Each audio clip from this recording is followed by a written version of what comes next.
Trig homework 6 starts off with solving an absolute value equation. They call it problem type 4, but they're the ones in the form of the absolute value of ax plus b equals c.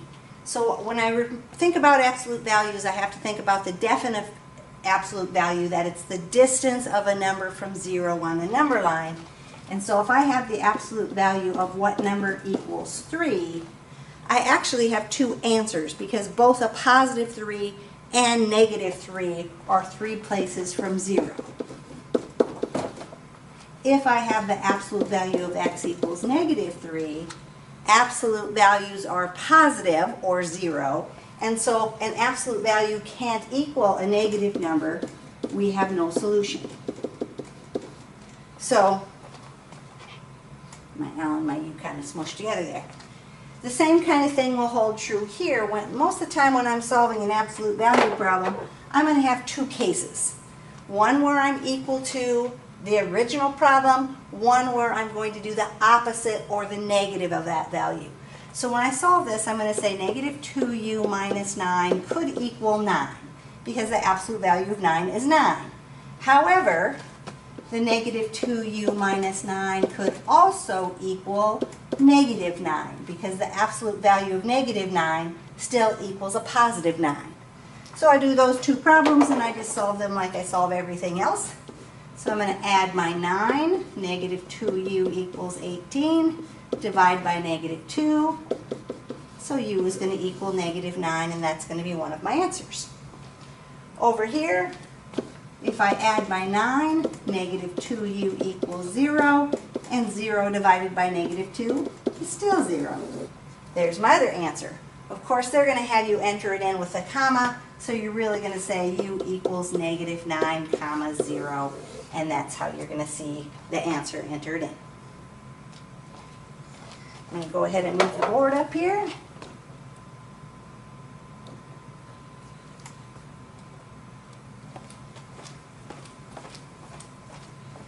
So on the next one, before I can apply that rule for absolute value, I have to get the absolute value by itself.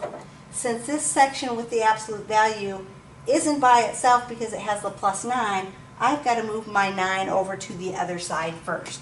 So I have to go ahead and subtract my 9. And so when I simplify that, 57 minus 9, I get 48. Hid my calculator somewhere. So absolute value of 6v minus 6 is going to equal 48. So from there now again I'm going to have my two cases. Either the 6v minus 6 equals 48, or the 6v minus 6 could equal negative 48. So solving that, I'm going to add my 6.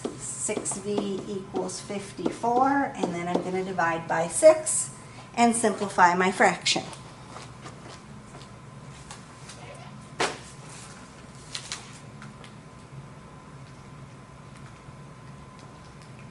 And so 54 divided by 6 is going to be equal to 9. On the other one, again, I'm going to start by adding my 6. And so 6v is going to equal negative 42. And when I divide by 6, v equals negative 7. So v should equal 9 or negative 7. And both of those would go in for solutions.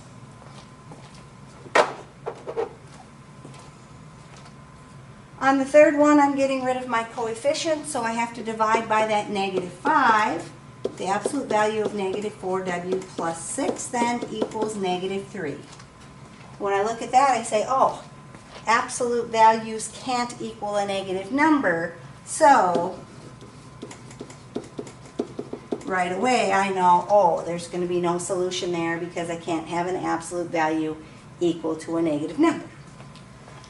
Most of the time when you work with absolute values, you're going to end up with two solutions because of the distance from 0 could be the positive or the negative, but sometimes we get no solution, and if this happens to be 0, we're just going to get one answer because I don't have a negative 0 to set it equal to. 4, 5, and 6, set builder and interval notation.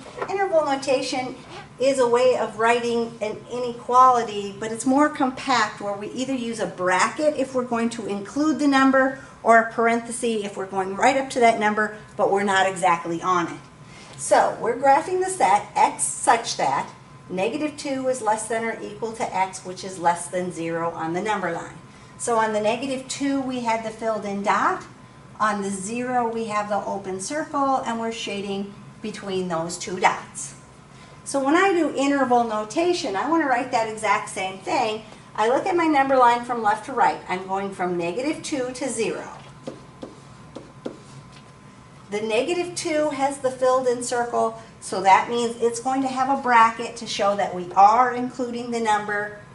The 0 has an open circle, which means we're not quite to the 0, so that end's going to have a parenthesis. So when we have the filled in dot, we use a bracket. When we have an open circle, we're going to use a parenthesis.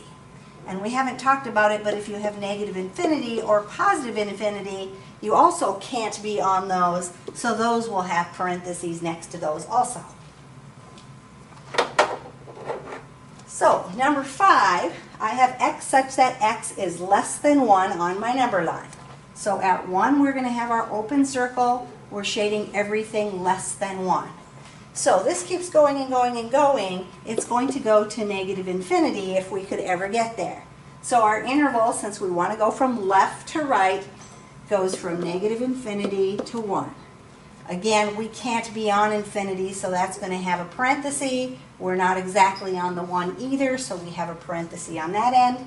And so that's what my interval is going to look like. Number 6, graph the set x such that x is greater than or equal to 3. So on the 3, we'd have a filled in dot since we have the equal to bar. We're shading everything that way. Keeps going and going and going, so it's going to the positive infinity direction. So again, if I do my interval from left to right, 3 to infinity. The 3 has a filled in dot. We are equal to the 3, so we use a bracket. Infinity, we can't be on. We're going to use parentheses. So interval notation should be a shorter way of writing this. Once you start taking higher level math like trig and calculus, you're going to see interval notation more often than you'd see the inequality notation.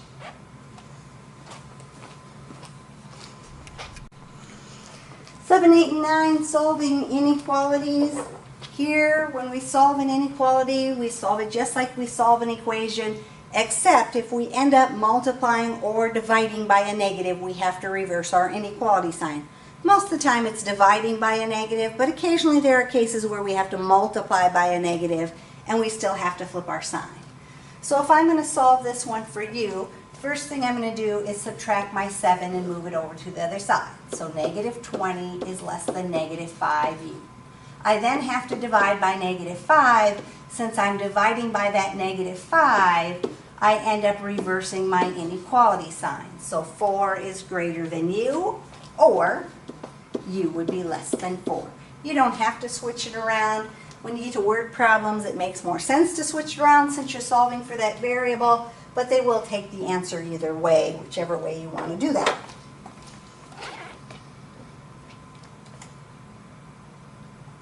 So on number 8, if I'm going to solve that one for y, first thing I have to do is subtract my 22 to move that over to the other side.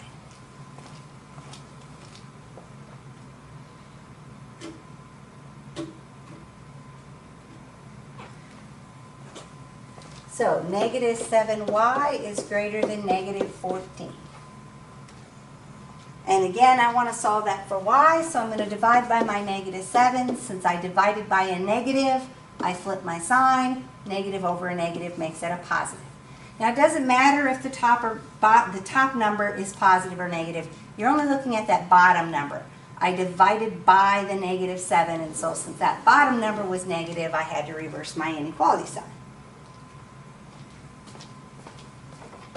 So number 9, if I'm going to solve that, first thing I'm going to do is add my 12.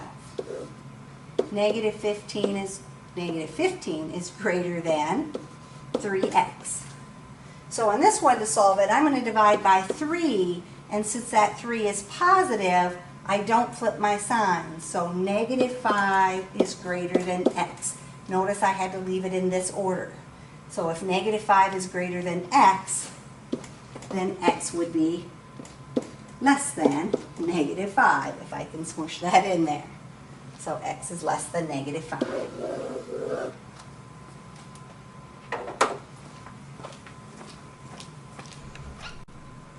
All right, 10, 11, and 12, we are solving a linear inequality with several occurrence of the variable. Again, anytime I see an equation or an inequality that has a fraction, I like to get rid of the fractions first. You could add your 4v and subtract your 5, but then you're dealing with having to find a common denominator and dividing by a fraction, which is multiplying by the reciprocal and all of that good stuff. So I suggest just get rid of the fractions by multiplying by the common denominator, which in this case is just 7. I'm going to take each term times 7. Here the 7's will cancel, so negative 5v plus, no canceling here, 35 is less than or equal to negative 28v minus 28 then. I want to solve that for v. So I'm going to add my 28v and subtract my 35. 23v is less than or equal to negative 63 then. And then of course I have to divide to solve that. I divided by a positive, so my inequality should stay the same. V is less than or equal to, and I can't really reduce that down. The only thing they're going to do is put the negative in front. So negative 63/23. And that's going to be my answer.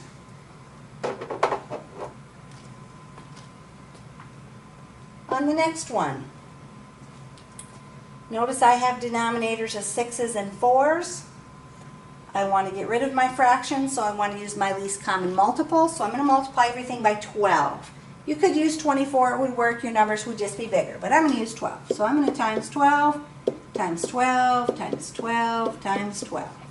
So 12 times 2u would be 24u. 6 goes into 12. 2 times my minus 5 would be minus 10. Is less than or equal to. 4 goes into 12. 3 times 9 is 27. 6 goes into 12. 2 times negative 1u would be negative 2u. So I've gotten rid of all of my fractions. I need to rearrange stuff, so I'm going to add my 2u and add my 10. So 26u is less than or equal to 37.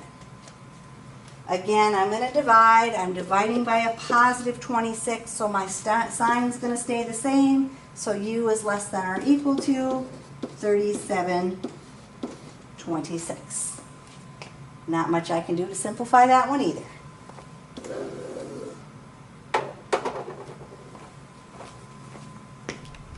So number 12, same kind of thing. We're solving our inequality for x. I've got a 3 and an 8 for denominators. My least common multiple there would have to be 24. 3 times 8, since they don't have anything in common.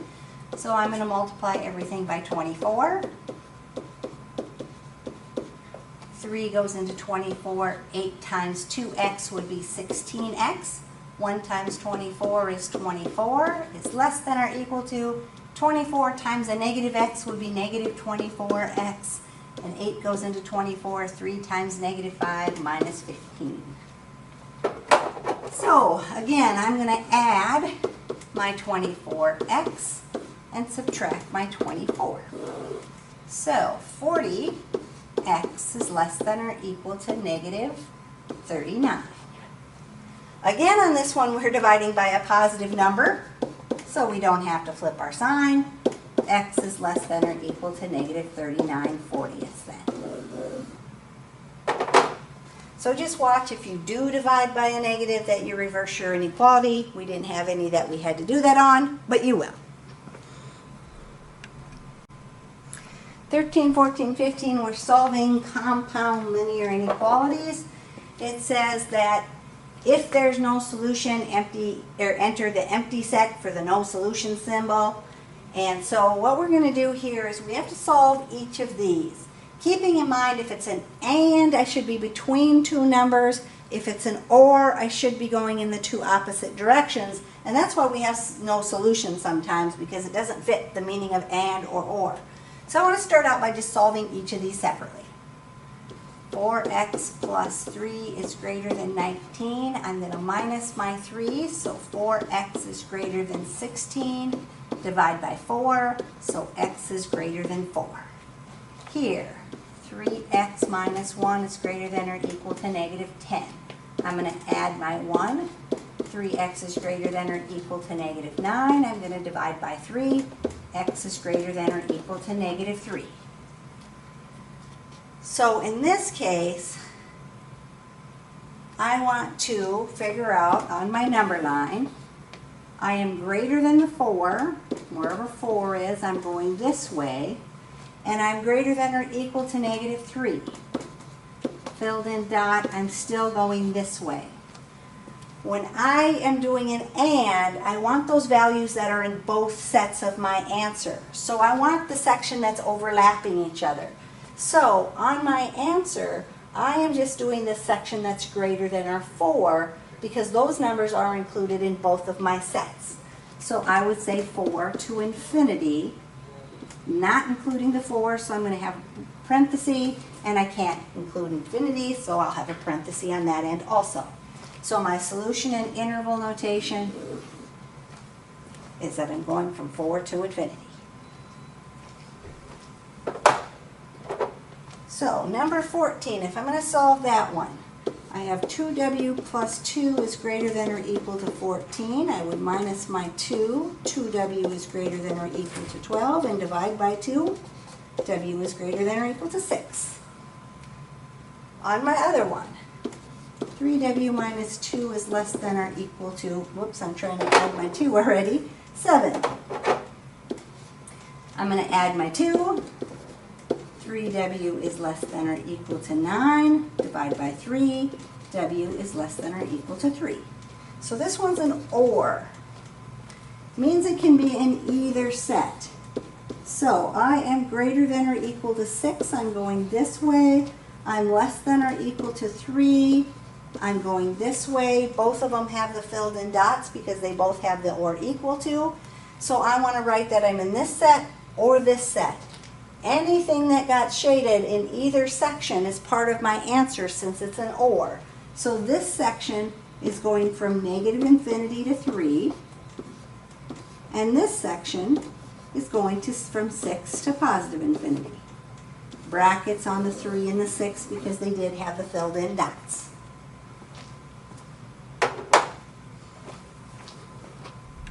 So number 15, if I'm going to solve that, I have negative 3v is less than 6. I'm going to divide by my negative 3, which means I need to flip my inequality, and v is greater than negative 2.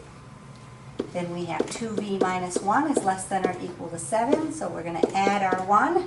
2v is less than or equal to 8. Divide by 2, so v is less than or equal to 4. This one has or in between it again. So on our number line, we have negative 2 with an open circle going this way. We have 4 with a filled in dot going this way.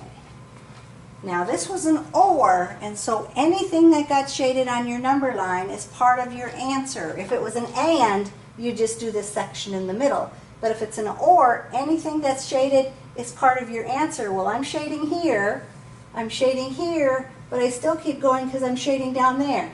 So my answer on this one is that I shaded all the numbers from negative infinity to positive infinity is either a value that's greater than negative 2 or a value that's less than or equal to 4. So every number would fit into that list. And so my answer would look like that. All right, 16, 17, and 18 are solving some word problems where we're going to have to write an inequality.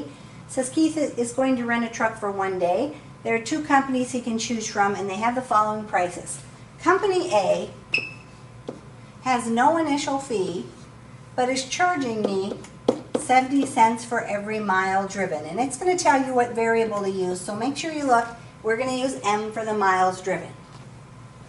company B is going to charge me $60 a day and an additional 50 cents for every mile driven. I want to figure out for what mileages will company A charge more than company B. Well, more means A has to be greater than B, so I'm going to stick my greater than symbol in front of there. Now, I really didn't need this 0, but I wanted to point out no initial fee is 0, so you really could get rid of that from your inequality and just use 0.70 m is greater than 60 plus 0.50 m. So if I'm going to solve that, I'm going to go ahead and subtract my 50 cents m, which would give me 20 cents m is greater than 60, and then of course I have to divide by my 0.20. So 60 divided by 0.20 is 300. So m is greater than 300. So we would have to drive more than 300 miles for A to charge more than B would.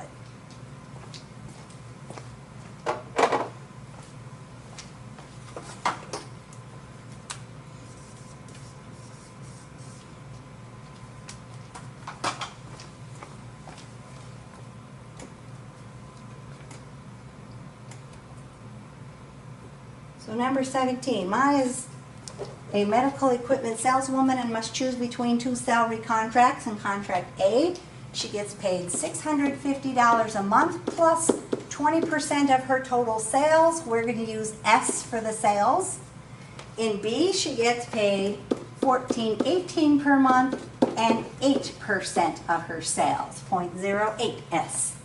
For what monthly sales amount will A give less than contract B? So I want A to be less than B this time.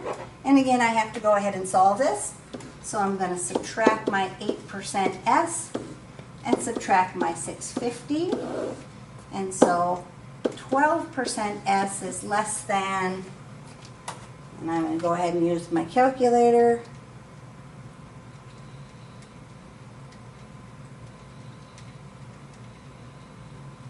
$768.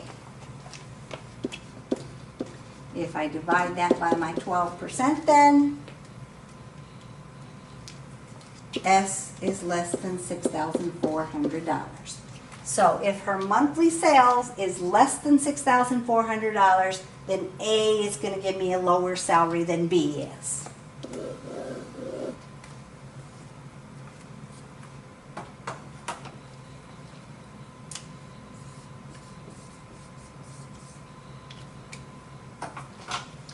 So number 18, it says to rent a certain meeting room, a college charges a reservation fee of $33.80 and an additional fee of $6.50 per hour.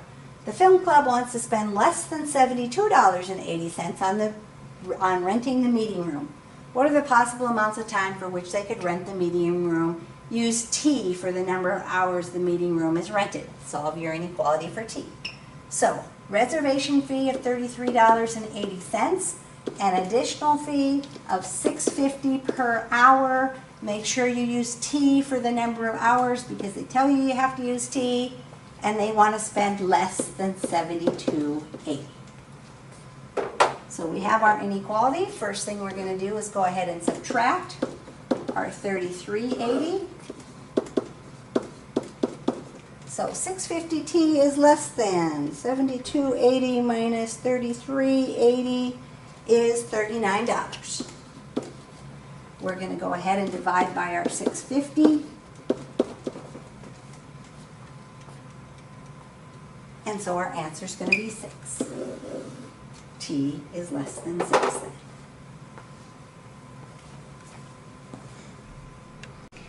(19, 20, 21), same kind of thing. We're solving a decimal word problem using inequalities. This time we have variables on the both sides. Selma's choosing between two exercise routines. Routine 1, she burns 20 calories walking. She then runs at a rate that burns 12.5 calories per minute. Routine 2, she burns 41 calories walking. Then she runs at a rate that burns 7.25 calories per minute. For what amounts of time spent running will A burn fewer calories, or 1 burn fewer calories than routine 2? Use T for the number of minutes. So be careful to make sure you use a T, because I always would put an M there, and I've done it a few times, but use the variable they tell you to. So routine 1, 20 calories, then at 12.5 calories per minute, so 12.5 times T. Routine 2, 41 calories walking, and 7.25 calories per minute while she's running. We want routine 1 to do fewer than 2, so we want it to be less than 2. So if I'm going to solve this one, I'm going to subtract my 7.25 T and subtract my 20.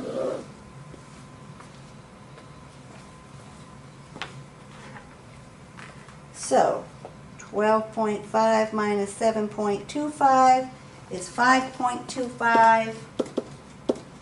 T is less than 41 minus 20, which is 21, and then I'm going to divide.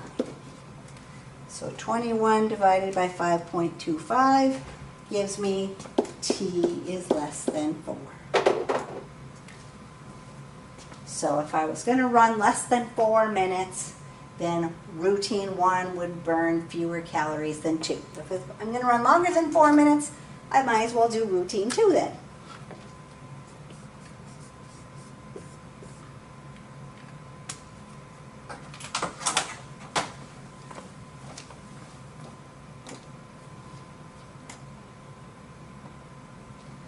Number 20, a phone company offers 2 monthly plans. Plan A, the customer pays a monthly fee of $2.90 and pays an additional 7 cents per minute.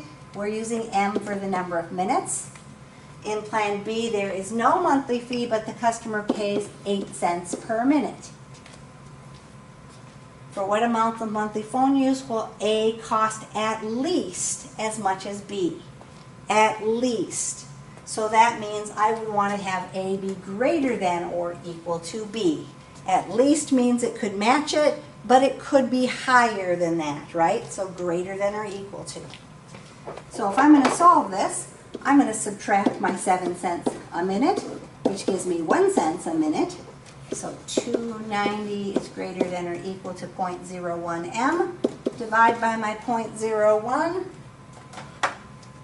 So $2.90 divided by 0.01 gives you 290 minutes. So 290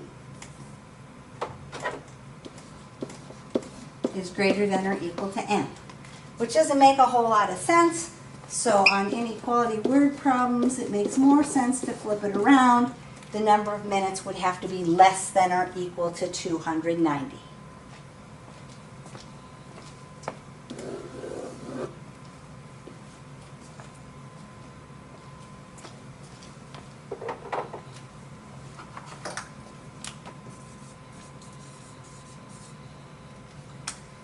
And number 21.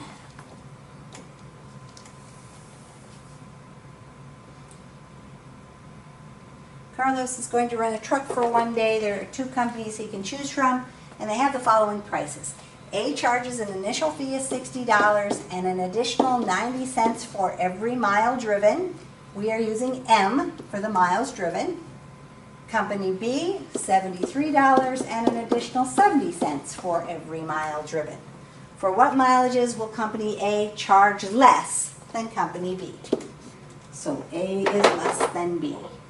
So again, we want to solve that. We're going to go ahead and subtract our 70 cents M and subtract our 60. So 20 cents M is less than 13, and we have to divide by our 20 cents then.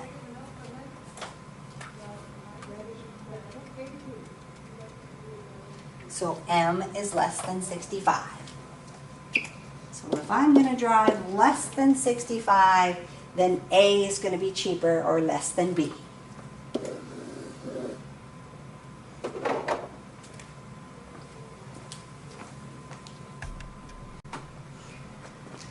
The next ones go back to those absolute value problems, but now we're working with an inequality. Sometimes we will get solutions where all real numbers are solutions, like those OR ones where it went in 2 opposite directions that overlapped each other.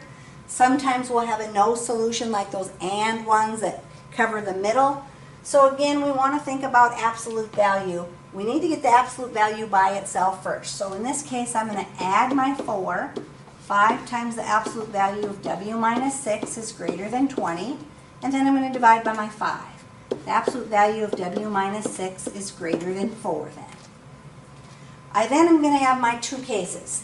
Either the w minus 6 is greater than 4 or w minus 6 is less than 4. So if I'm going to solve this one, since this is a greater than, it's an or problem. If it's a less than, it would be an and. Or means I'm farther than that many spaces from the middle, and means I'm between the two numbers. So I'm going to solve this and add my 6. W is greater than 10. Oops, I didn't put the negative on that one. Let me fix that second one. The second one I should have flipped my sign, made it less than the negative 4. Now I've got the right problem there. So I got to add my 6. W is less than 2.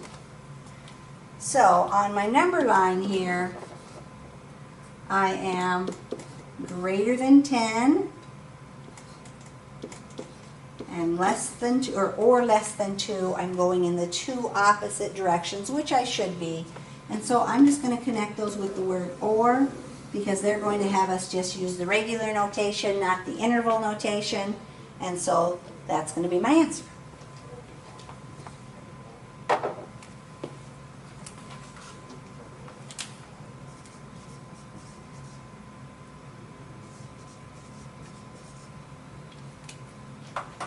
So number 23.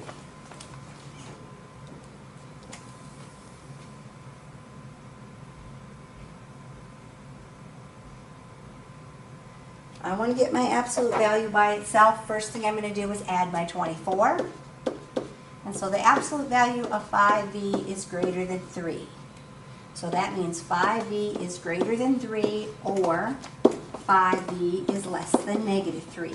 Again, this was a greater than to start out with, so it should have an or in between. And then these we just divide by our 5.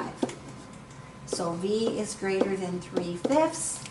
V is less than negative 3/5. So when I put those on my number line, if I'm greater than 3/5, I'm going this way. Less than negative 3/5, I'm going this way. Again, you can see it's an or problem because I'm going in two opposite directions, which is what it should end up being.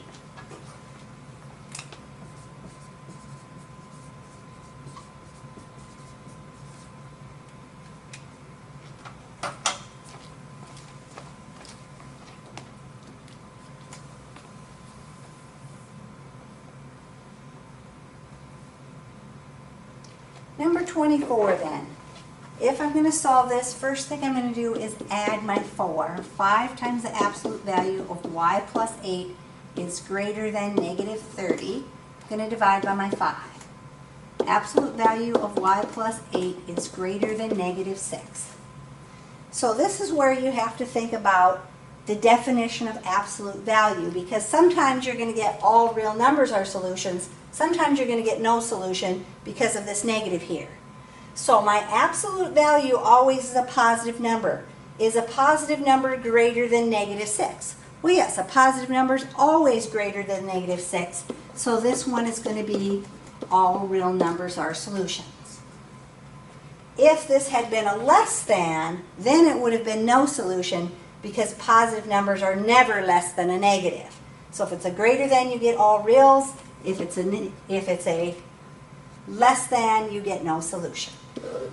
So you have to kind of watch out for those ones that end up having that negative on the other side of your inequality sign.